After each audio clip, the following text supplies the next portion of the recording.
بسم الله الرحمن الرحيم. النهاردة معانا مطبخ من خامة الكلادنج. مطبخ ما شاء الله مميز جدا. عاملين الشاسيه الداخلي فايبر سمك 4 ملي، وعاملين برضو الظرف دبل كلادنج مع مفصلات سوفت كلوز ستانلس.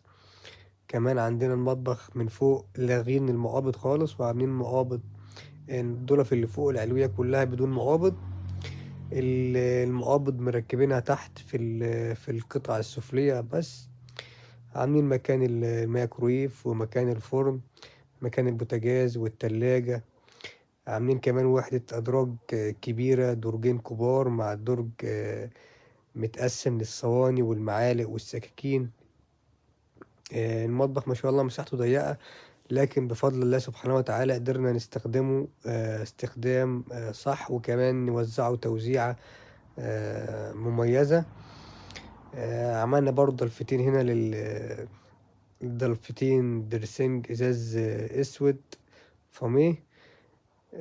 برضو معانا الرخام اسود جالاكسي. ما شاء الله، يعني الاسود الجالاكسي ده غني عن التعريف، معروف بصلابته وبلمعانه القوي جدا.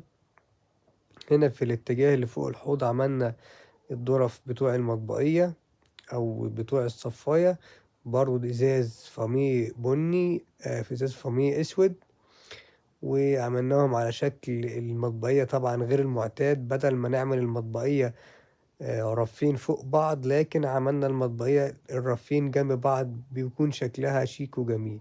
هنا معانا الدولاب بتاع المنظفات، المساحات والمكنسة والكلام ده كله.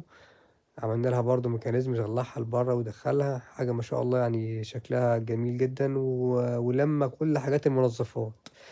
تحت هنا برضو عملنا التربو بتاع البصل والثوم، 3 أدراج بتوع البصل والثوم، كل حاجة. واخد مساحة تخزين هائلة جدا ما شاء الله.